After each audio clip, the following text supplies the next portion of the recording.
episode of Triple Threat Pro Wrestling Podcast, episode 8. I'm your boy Lucky. We got MVP. We got the third man Alexis, who's still on his cell phone, but he's working on that microphone situation, I promise. You can follow all of us on the links in our pages in the description box below. Follow us on Facebook, Instagram, TikTok. If you're into sports cards, I do those breaks too. We're all over. Jim and 10 is all over the map right now. So coming up on today's podcast, we're going to be talking about a little Raw and Smackdown recap, but we got another top 5 for y'all. Top 5 managers. And I think this is going to be a good topic with you guys. So let's start with MVP. How's your week, bro? Very tiring this week. We just got our overtime back, so yeah. OT. Speaking of OT, 2 guys on a mic is putting in OT this week too. They're doing 2 episodes this week. So one day we'll be there too, boys. We'll be doing multiple episodes. We're going to show Scotty and them what's up on this channel. So are we getting compensated for that? No, just like my regular job. I'm salary. I don't get compensated for overtime. Alexis knows. So, yeah. How's your week, Alexis? Shout out to the two guys on the mic. Really liking that gear that you put out there. So just shout out to that for the gear on 2 guys on the mic. Yeah, my week was great, man. My week was great. Very, tiring week. Still moving in, getting things together over here at the house, but it's been good. It's been good. My little man cave / room is coming together little by little. So shortly I will be recording in there, soundproofing it and everything. So looking forward to it. Stapling drink holders to the wall. Shout out to Hustle and Flow.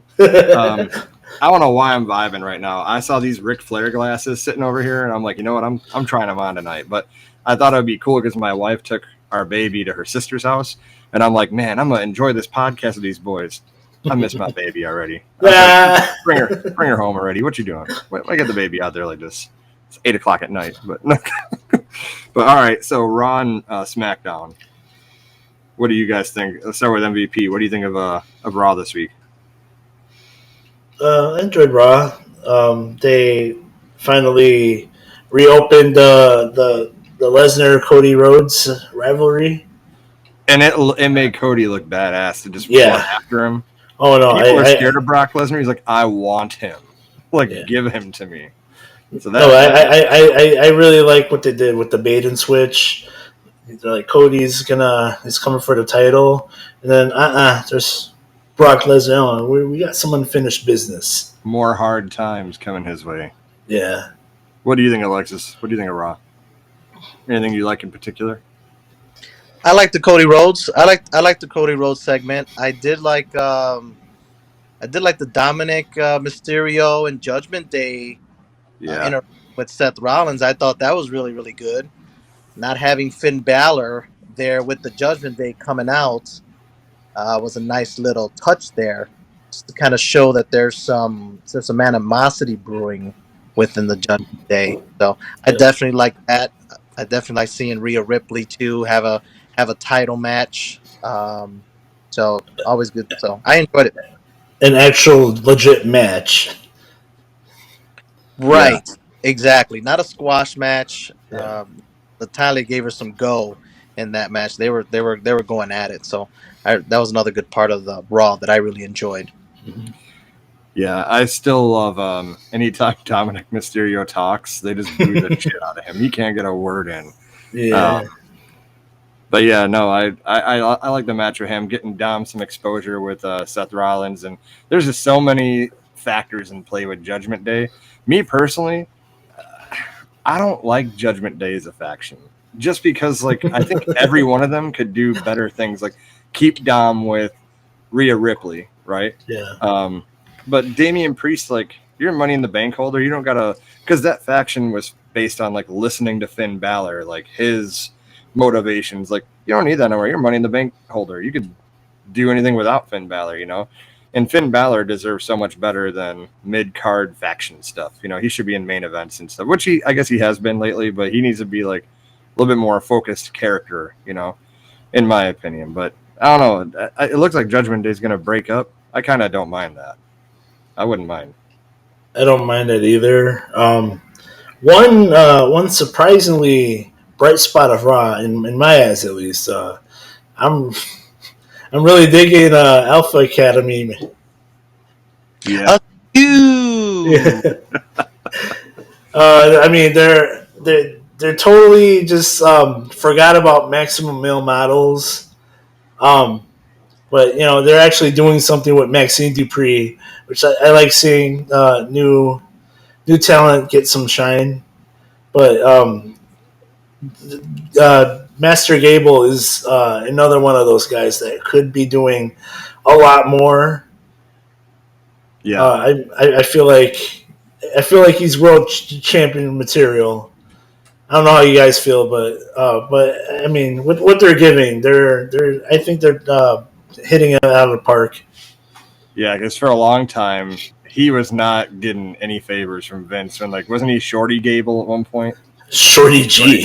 Shorty G. Yeah, he's definitely capable. He's got to be positioned right, and he's getting his catchphrases are a little bit over right now. So I mean, Shush. yeah. Although I do think LA Knight is he needs a little bit more right now. I think he should face. Isn't he facing Austin Theory? Or is that something I read online that he might be? That might have been something you read online because They have did not. Go ahead. He didn't show up on SmackDown. He needs to face Austin Theory and take the United States Championship from him. He needs a mid-card title. They have some possible SummerSlam cards that they're putting out there online, and one is LA Knight versus Austin Theory. So That's probably where I saw it. Yeah, we'll see what happens there. Yeah. So we'll see. As far as Shorty, Chad Gable is concerned, he's knocked it out the park with everything they've given him. When they went heel, now they're just naturally turning into the baby face.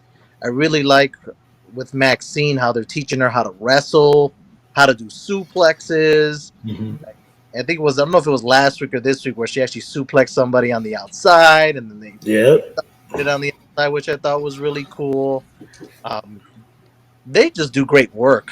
I wouldn't mind seeing them in the tag team title arena there. That's the only really thing about having those titles unified is that you kind of hamstring the division a little bit because it's really hard to have tag team storylines without the titles per se. You're not going to have like a Usos and New Day. It's hard to have that, where they don't need titles. But so we'll see what happens with Alpha Academy. Yeah, for sure. One thing I didn't like on Raw, so they tried to give Baszler this promo time on Ronda Rousey. She delivered well. She comes off like she's pissed and she definitely is going to get Ronda. But her reasoning for it, I'm like, okay, why now then? Why? So you hate her because she, took everything that you weren't given. You had to fight and claw and she didn't have to. So then you team with her and go win tag team title. If anything, then it looks like Ronda's star power brought you to bigger things, right? Like your friend helped you get tag team titles, and it's like, so you're mad now? It doesn't make sense. It didn't make sense to me. We'll see. Let's have a good match. Shayna Baszler, I think she's one of those where she needs a mouthpiece. I don't like her voice at all. She looks menacing, and then she's got little pipsqueak voice. Yeah, she needs a mouthpiece because some people like Solo Sikoa might need a mouthpiece. You're just big and dominant. You just need someone that can really spark that heat for you. And Solo Sikoa, he's got that and then he speaks so serious, yeah, I'm gonna beat you down tonight or something. He needs he's a mouthpiece too. So I mean, yeah, I don't know. We'll see. Shayna and Ronda. I know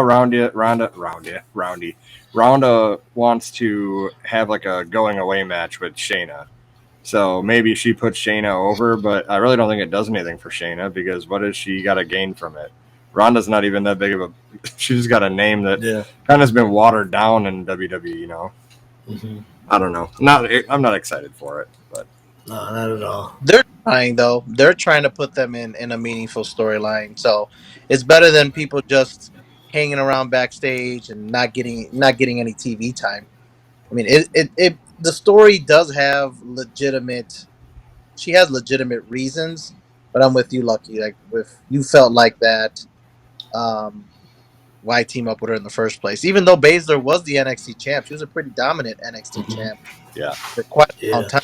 So, Well, that's the story with so many people. They look so good in NXT, and then they come to the main roster, and it's like, oh, like that's not that special anymore. They get thrown into stupid stuff or whatever. So, I guess Shout the out to only Bo exception, Dallas. he might be Uncle Howdy, bro. I know they're coming back. Bray Wyatt's coming back. You never know. Uncle Howdy, bro. Never No, forget. but even if he turns out to be Uncle Howdy, his run in NXT was amazing. All you have to do is believe. He was the biggest heel Yeah. down there. and he was the champ too, wasn't he? NXT champ. Yes, he was NXT champ, the biggest heel. He had it going on, and then he gets to the main roster, and they turn chicken salad into chicken shit. Yeah. Well, the thing it is a lot of times they try to change it up. Where, yeah, the diehards are the ones that are watching NXT, but the Mhm. casuals don't know better. So, like what they did with Karrion Cross. Karrion Cross was Oh, a monster. Looked great. Entrance was awesome with his wife. Right. He gets we'll to the. get there. We'll get there on SmackDown. Oh yeah. All right. We'll get that. We'll get that SmackDown. We'll get that SmackDown. Well, I got nothing else on Raw. Why don't we move to SmackDown now? Wait. Start with Before the, we leave that, shout out to Dominic Mysterio. Money in the Bank with a main eventer, Cody Rhodes, and then in the main event on Raw against the Mhm. champ. Yeah, So, yeah. Dominic Mysterio, man, he's doing some great work. Main event Mysterio, what it sounded like. He's yeah. putting the work in, but you know what that is. They're putting him in these matches because the crowd hates him so much that it makes the baby face in those matches look so much better because the heel is just getting booed out of the building and it makes him look more over. Which I guess, well, no, that doesn't make sense because Rollins and Cody are plenty over. So anyway, yeah, shout out to Dominic. He's doing his thing. So, and I do like how it is like with him and Rhea. It does feel like he's trying to be like Eddie Guerrero when she was with China. Like just the whole dynamic of it. I'm like, wow, they're really pushing for this Eddie's my real dad thing. So yeah, that's pretty cool. But start with your carrying crosses, go to SmackDown. Let's Yeah. travel a few days in the future. Yeah, so Karrion Cross has a match with the phenomenal one, AJ Styles. And was pretty excited about this match when I seen him come out. I said, Yeah. anybody can. I don't know who's gonna win this one, right? Uh, I don't know who's gonna win this one.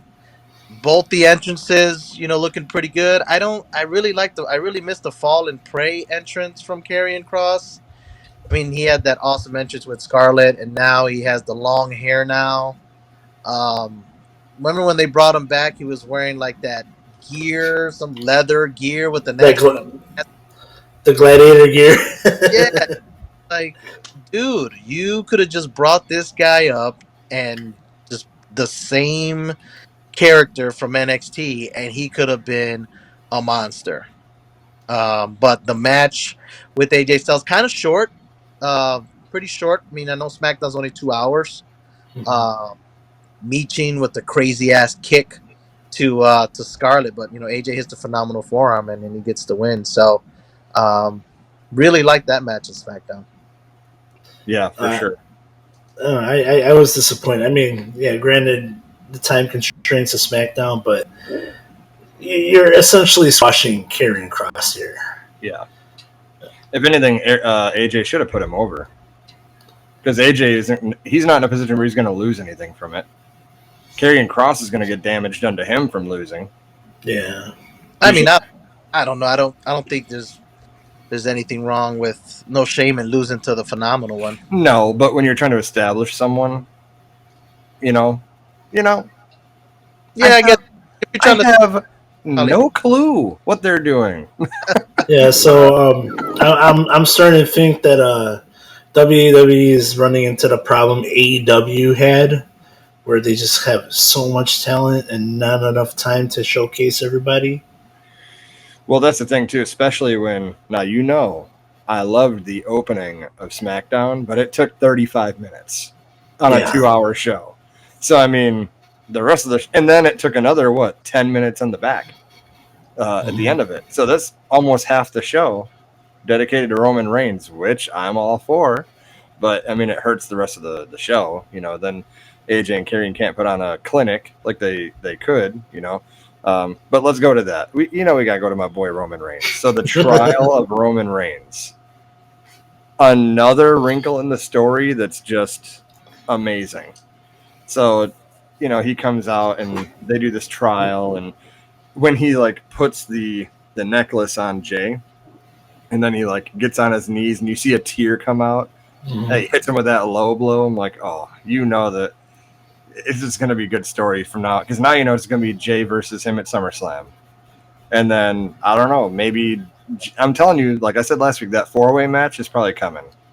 It's probably coming at some point, which would be really cool. I would like to see that. But I don't know. What do you guys think? That was pretty good, because for a second there, everyone thought that Roman's going to turn over the tribal chief to Jay, and Jay actually embraces him, and then bam, low blow. He says, nah, son. I'm still the tribal chief. Honestly, I was a bit confused. I honestly didn't know what they were going for when they did it until the end, when it's just loud and clear. Oh, they're building up Jay. Yeah, they're building up Jay. Yeah, I actually missed this live. When I got into SmackDown, I caught the backstage. Interview or vignette stuff with Roman, and then I caught the end, when Jay came out to confront him in the main event portion. So when I watched it back, I was really surprised. I was like, "There's no way in hell that Roman is just gonna bow down this fast after Yeah. a 1,000+ day reign." Right? I was like, "There's no way in hell." Then when the low blow came, I said, "Okay, there it is." And just another wrinkle of the story. I had no idea where they were gonna go, and it looks like this is what they're priming it up for. They're priming it up for Jay versus Roman, and the way they're building up Jay, it looks like he can really win. I'm telling you, I don't care about Cody Rhodes. I love Cody Rhodes. Don't get me wrong. This isn't the story for Cody to finish. It is Jey Uso. I will say it every podcast. I'm going to put it in the ticker at the bottom. Jey Uso needs to finish his story, because it started with him, and they really could end it with him. And then, sure, you can put the title back on Roman and let him lose to Cody. Whatever you want to do. I mean, it's not like we haven't seen him face Brock Lesnar 8 times, and it still feels special. It doesn't matter if he loses now and then Cody wins it later. So I think that if it was me running WWE, I give Jay the win at SummerSlam. You can have that SummerSlam. Cody's winning at Mania. Okay, you can have Mania, but I'm taking Jay now. Well, did you guys watch the Money in the Bank press conference? I don't know if you guys watched it at all. I actually missed it this time. Yeah. So I watched it, and Cody was on there, and one of the reporters asked him about the World Heavyweight Championship, and if finishing the story, if he won the World Heavyweight Championship, would that constitute, quote unquote, finishing the story? And Cody said, no, it wouldn't be considered finishing the story. Not to say that the World Heavyweight Championship isn't prestigious and isn't something that isn't worth fighting for. And Seth Rollins is one of the best in the world, and he currently has it. But he clearly wants to win the lineal, the World Heavyweight Championship, which would be the black belt, I guess it is now, the butterscotch. Yeah. Buttercream, Croc skin buttercream. I think it's What butterscotch. size is the waist? Let's go in. So we'll see. It looks like it's going to be a while before Cody gets back into the title scene, and I'm okay with that because I really wasn't too happy with him coming off injury, being number 30, winning, and then going to WrestleMania. It's like that's kind of too easy, if you ask me. Too easy. I mean, come on now. If anyone else can disagree that this is not Jay's time to shine, even for a month or two, have him win, and then if they do the 4-way match at Survivor Series, have him lose, and that's fine. Then Roman can carry it all the way to Mania and lose to Cody. And then he can take his time off that he wants to take off. But it's Jey Uso. I will mark hard if Jey Uso beats him for the title. I think he deserves it. This whole story is we're taking too much time on this. I love the story. No, we'll see what happens. So, And then Roman Reigns, looking like he's practicing his acting chops. yeah, he shed that tear. Yeah. Yeah. No, and everything before that, it's like, I don't need this anymore. Yeah. I don't want it. You want it, it's yours. and he had the conviction in his face. And we didn't even bring that up. When that necklace is on the ground and Solo picks it up and he says, "Give it to me," Solo just looks at him like, bruh, I want to be the tribal chief.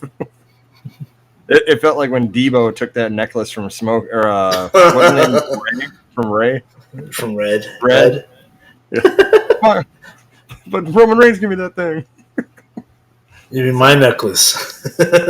What else you guys got for SmackDown? Grayson Waller finally wrestling. Wrestling Edge. And you get the nod from the Hall of Famer. Yep. Yeah, that was a good match. That was a good match for sure. Grayson Waller doesn't look out of place at all there. Looks right where he's. Oh my God, I'm so just smacked the mic right. What were you saying, Alexis? Waller. So last week we talked about Grayson Waller possibly being injured, but that he took the AA. So it looks like he's close to being ready for action. And he had the Grayson Waller effect. He was teasing that Edge was going to retire, which we knew that's not happening yet. If anybody's going to announce that, it's going to be Edge. But then he, he has that match with Edge, and he holds his own there. And like MVP says, Edge tips the hat to him, grabs the microphone, and tells him it was going to be sink or swim, and you swam, buddy. So it's looking like Grayson Waller is going to be a big part of SmackDown and the main roster for quite a long time. Yeah, for sure. Alexis, anything from SmackDown before we move on to a very in-depth top 5 here? I think we finally saw the U.S. Championship. We saw Austin Theory. We saw Austin Theory defend the championship. Won again, cheating, but it's good to see the champ on SmackDown. Good to see the champ. Oh, I also read that LA Knight was not on the show, but I believe he opened before Raw opened. He actually talked to the crowd and got him hyped up for the show. So, let me talk to you. Did you see his clip? WWE. I did not watch the whole clip, but they released it on their page. He was at a house show, and he was teasing like retiring. Like, people want me to do this, and then he pretty much shut it down. And he fought someone. I forgot who it was, but so he did stuff at house shows this week. Just wasn't on SmackDown. I think he was just trying to become a heel again. I'm reading that they're going to have to turn him face just because of the reaction he's getting. Maybe he'll turn face. And then face Austin Theory and win the mid-card title. Don't do that. You can leave him as a tweener. You could. A tweener like Austin, some people are going to hate him. Some people are going to love him. You love him as a bad guy. I like not seeing him on SmackDown because he's an attraction. Yep. You want to make him an attraction, you can't put him out there every week. Yeah. Real quick, before we go to this, speaking of LA Knight, did you see what Kevin Nash said? Kevin Nash was on his podcast, I believe, or he was in an interview with someone. Oh, Rock ripoff. Yeah, he's a ripoff of The Rock. And it's like, okay, but it's working. Who cares? Like, he's not copying word for word. Like, if he's, doing the little catchphrases to get the crowd hyped, that's fine. Like, if there's one person I'm not going to take advice on in that, it's Kevin Nash. Like, you helped write WCW into the grave, my friend. Like, you have no idea what you're talking about. So, but yeah, that was interesting that he said that. The LA Knight's just a ripoff of The Rock. Well, the crowd would beg to differ, so they really like him. So That's like an old timer kind of hating is what it kind of sounds like to me. exactly. So He was nights more over than Diesel ever was in the WWE, even as the champ. Even with Shawn Michaels when he was his manager, Oh yeah, bodyguard. But speaking of that, what a good segue. Bodyguard manager. How about our top 5 managers? We're going to get the top 5 managers here. So I'm going to go first this time because every time I let you guys go first, you take the good ones from me. So I'm going to go first. Top 5 managers. Number 1. Are we going in order? No, just my first one. But I am going to say this is my number 1 on my list. So I will go my number 1 first. Paul Heyman. How can you not? Paul Heyman is the best mouthpiece probably ever, in my opinion. I agree. Because not only can he talk, he puts so much feeling into it that you feel like okay, perfect example, when they were at Money in the Bank, he like shed a tear and he's like, I'm so emotional because like I grew up with the Usos, I did this and that, and the things Roman Reigns is going to do to them is I can't stop it. Like, just the feeling in there is like, oh, you make everything must see, dude. So Paul Heyman's number 1. My one is also Paul Heyman. Just as long as he doesn't own an organization, I would dare say he's a wrestling genius. Yeah.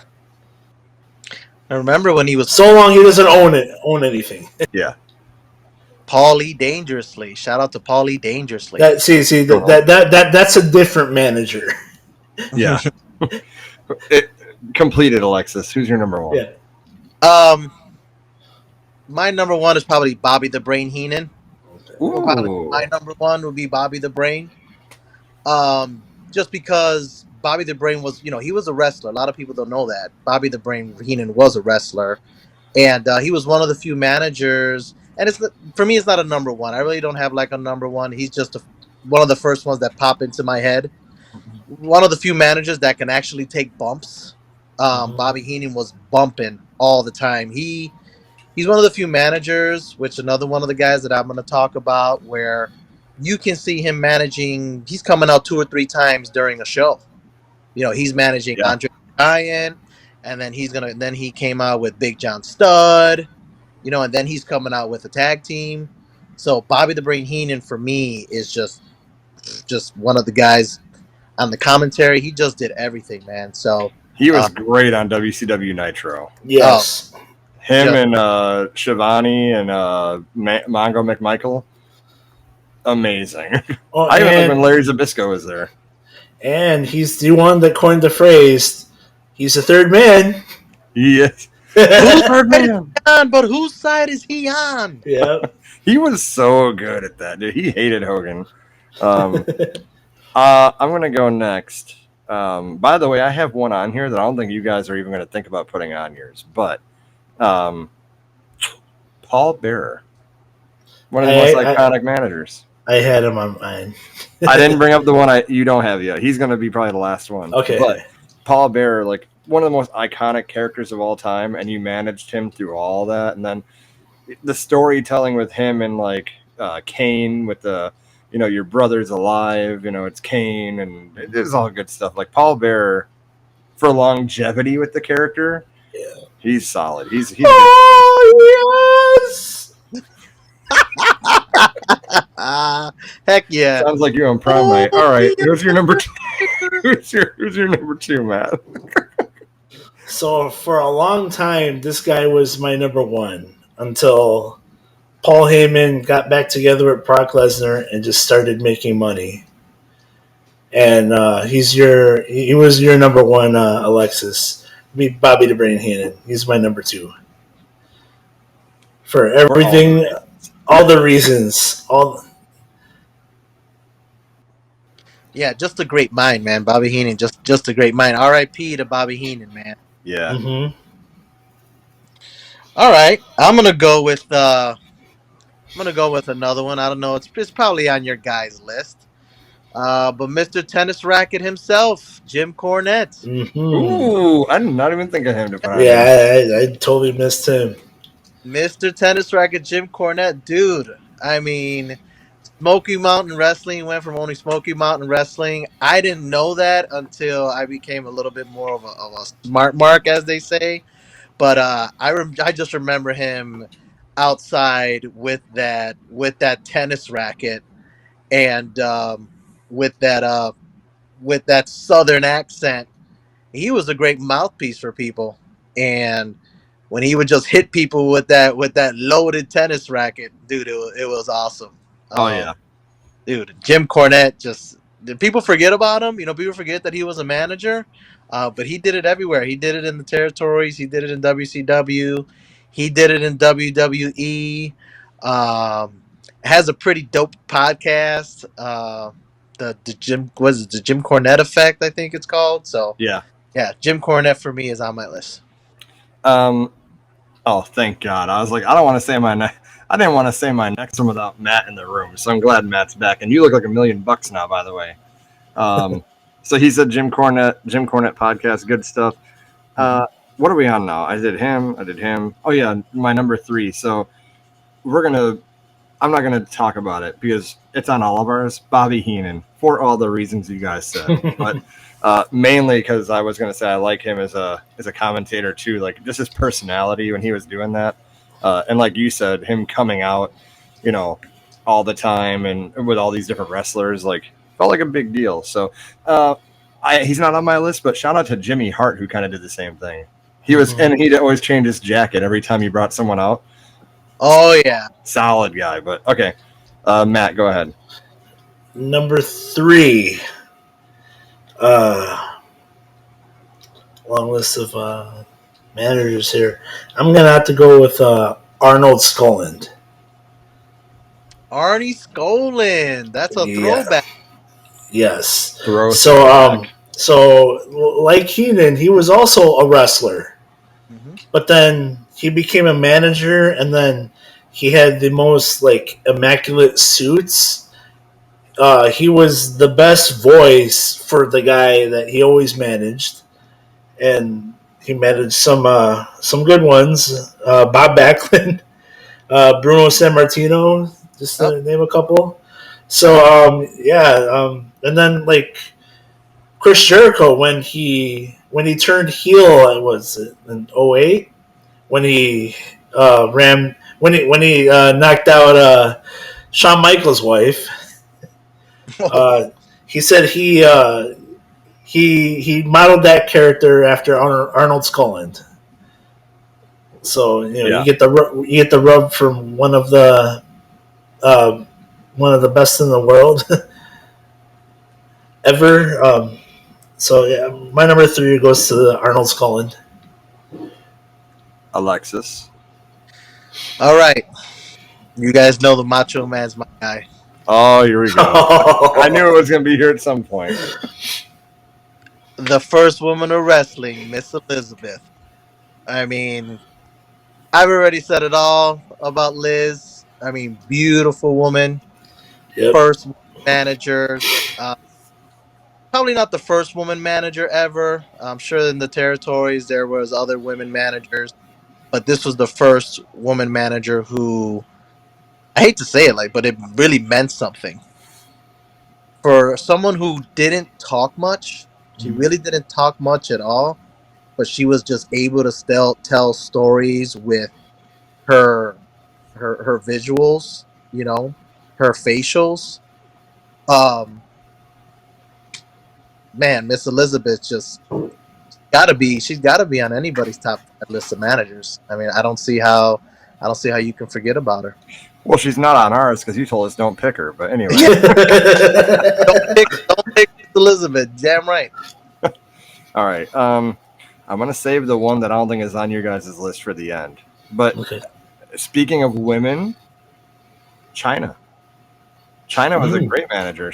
Because she was intimidating. She wasn't like valets that came out and looked pretty. She will capital F word you up. If you like Terry Runnels when she sat in her little director's chair, and China threw her around like a rag doll. She even entered the Royal Rumble. She won an Intercontinental Championship, I believe. Like, she's one of the best managers I've ever seen, like, especially to Triple H and D-Generation X. And then she did the same thing with Eddie Guerrero. Like, she was a competitor, but she was a good manager, too. Like, that presence outside the ring kind of made you feel like, well, no one's going to interfere in my match, not while she's out there, you know? Well, she was also bigger than every guy she managed. That's true. That's true. So, but yeah, she's my 4. She deserves to be on that list for sure. Mm-hmm. My number 4, also a woman, Sherry Martel. Yeah, there you go. Oh, Sean. Sensation. Sherry. Damn right she deserves to. Yeah, I mean, she had a very illustrious wrestling career before she became manager, and you know she managed the Macho King. Ooh yeah, ooh yeah. She did. She managed Shawn Michaels right when he started to get his singles push. Yeah. She managed Harlem Heat in WCW. Yep. Before we go to she was there when Booker T dropped the N word.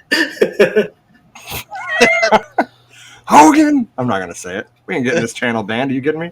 Before we go to Alexis, I got to make this comment. And Alexis, you're going to appreciate this because you can see all three of us, right? We all see each other.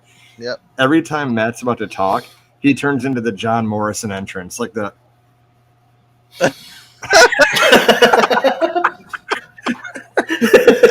Like he's like, and next on my list of women, it's going to be.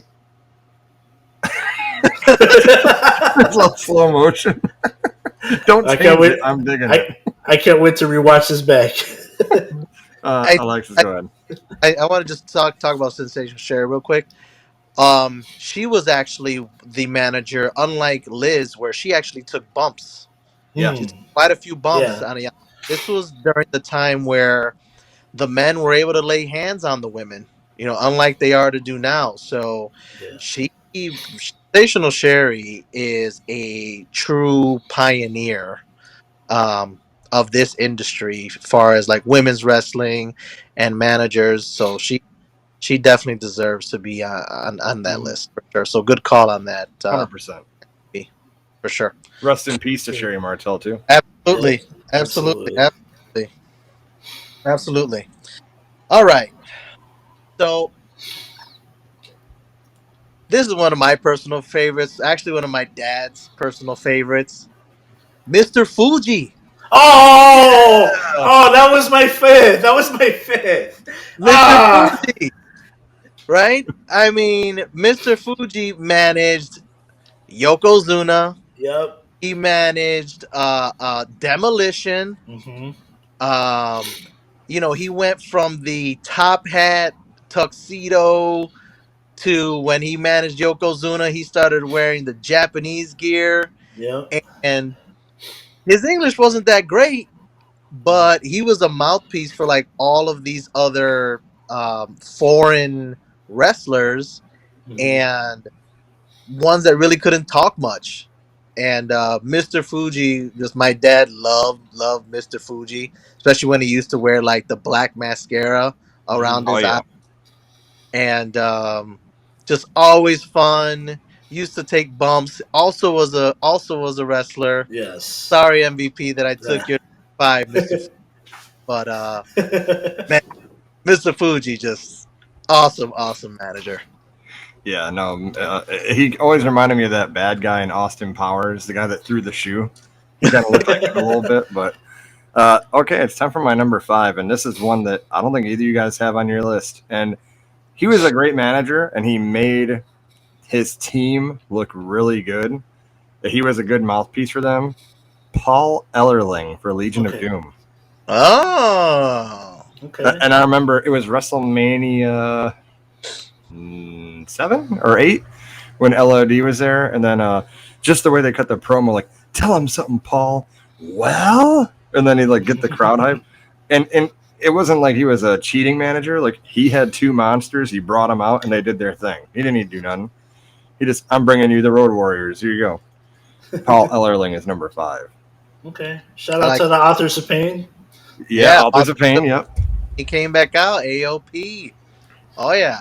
Okay, here's my 5th. No. Yeah, so it's Mr. Fuji for everything that Alexa said.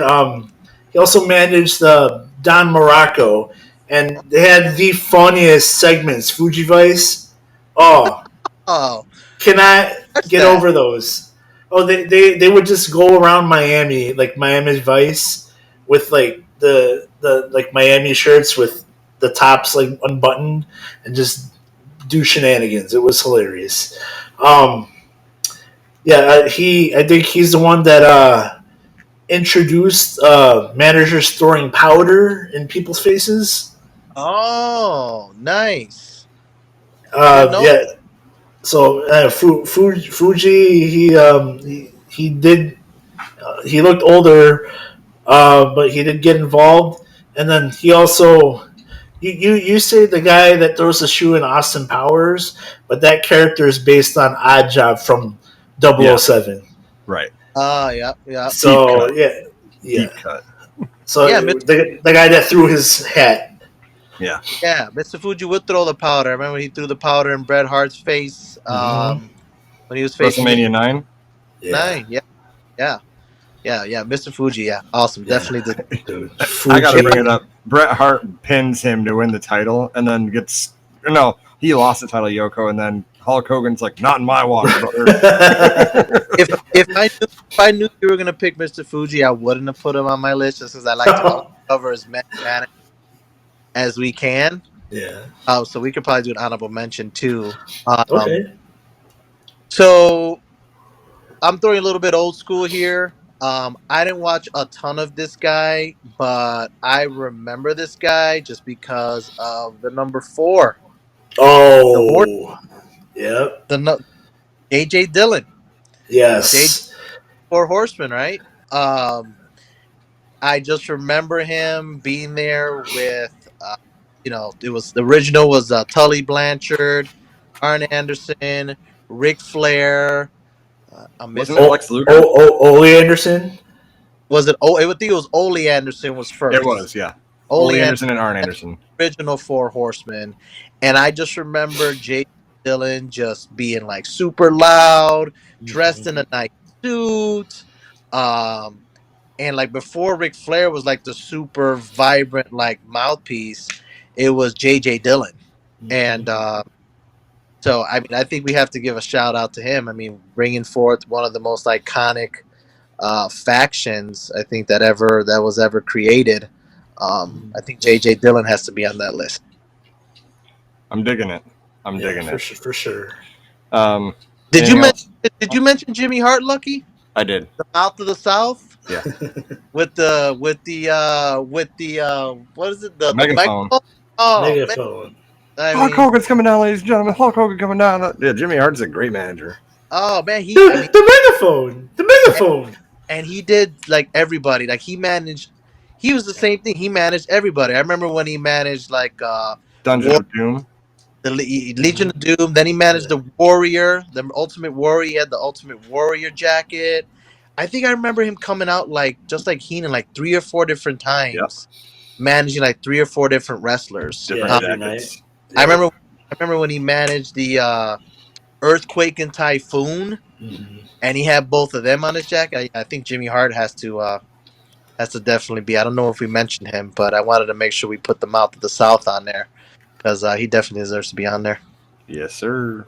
Fun fact about Jimmy Hart: he actually was the musical producer for WCW. Yeah. So all those themes he was produced, and then WWF too, right? Yep. Well, a few of them in WWF before they got the GOAT Jim Johnson. Oh, Jim Johnson, yeah. But yeah, he produced the Shawn Michaels theme. Yeah, I think he produced Steiner Line too. Steiner Line. Yeah, I think he did quite a few. He also did the American Males. The American. I never thought they'd be on this podcast once, but twice. So, What do you American Mills. shout out to Buff Bagwell who said, "I want a chance to have a retirement match." I don't think it's ever gonna happen, Buff, but okay. okay? Okay, let's do one more.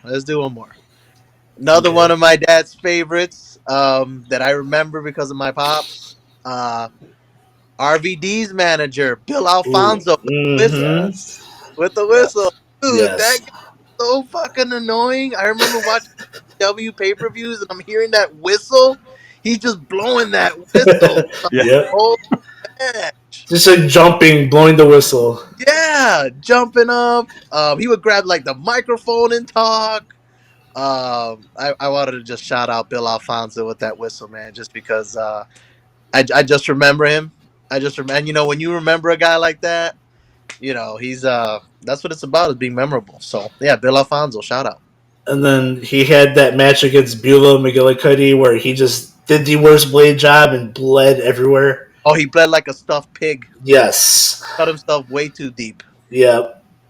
I remember that. No, that's good stuff. I love these top fives. We're gonna do more next week. Do you guys have anything else for this week? No, man.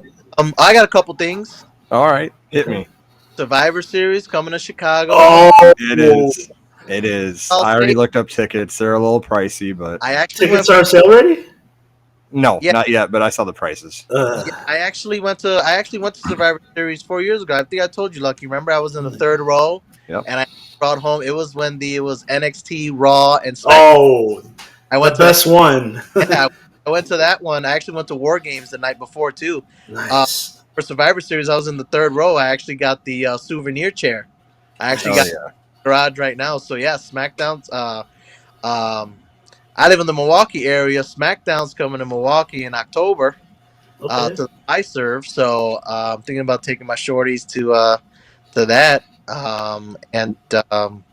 We all live around each other. We should do a Triple Threat Pro Wrestling podcast. Yeah, videos at an event here, but yeah. yeah, for sure. Yeah, so just a couple of it. Pretty exciting to have some stuff coming to the Chicago, Milwaukee area. A couple of nice events coming. Yeah. So I'll wear my Ric Flair glasses. I'll say, mean, woo, Gene. and you need to have those. Just make sure you got your alligator shoes and the Rolex, brother. And then I'll tell people, I spend more money on spilt liquor than you make in a whole year, pal. And I was telling Matt before, or MVP before you came on, Alexis, my favorite line that Ric Flair ever said was, ladies, you will never be first, but you can always be next. Oh, dude, he was Too smooth, dude. You just imagine the escapades that Ric Flair had just in the 70s and the 80s. God. Yeah, no, he's a legend for sure. So let's talk about next week. So just to hype up the people watching, next week we're going to do you want to do top 5 dream matches, or do you just want to freestyle dream matches? We could freestyle them. We could freestyle some. Yeah, we can freestyle. Bubble off, because, well, actually, it'll be cool because we should have a guest next week. I don't know what he wants to go by. I'm going to call him DJ Trey for now, but I put in a plug here. So there's a group on Facebook, WWF Attitude Era. The admins were nice enough to let me post in there just to see what people want to see, because we want to bring you guys different content, not do the same stuff, and got a lot of feedback. This guy saw our comment. He wants to be on the show, so pretty excited to have him on. He's a huge wrestling fan as well. And then, yeah, make sure you follow our pages, Facebook, TikTok, Instagram. We're all over the board. So just type in Jim and 10 Sports and you will see us in the description, or the links are in the description box below. 2 guys have 2 pods this week. So 2 guys and a mic. They have 2 episodes coming this week. And then, yeah, that's pretty much it for the week coming up. And I got nothing else. I'm looking fly in these Ric Flair glasses. So take us home, Alexis. Take us home. Just make sure you subscribe, check us out. We really like the feedback. We're really having a great time making these podcasts. I know I am. MVP, Lucky is. We'll see y'all next week. What are you thinking about MVP? Comment, like, Comment the bad stuff too. I want to hear the bad stuff.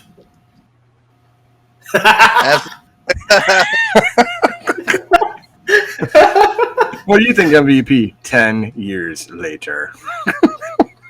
But yeah, no, for sure. Let us know what you want to hear. Drop it in the comments. Hopefully next week. Hopefully next week I get the kinks worked out. Yeah, just unplug your router from the neighbor and plug it in your own jack in your house. It should fix it. So, all right, guys, we'll end it this week. We'll see you next week. Dream matches. Hopefully, we got a guest, and then we'll see you guys next week. Have a good week. Maybe bringing back the game too, Lair Lucky. Don't forget We're going to bring back the game for sure. We'll bring back the game. So, guess the pay-per-view. It's making its return next week. So. Yeah. All right, we'll see you boys next week. Peace out. Peace out.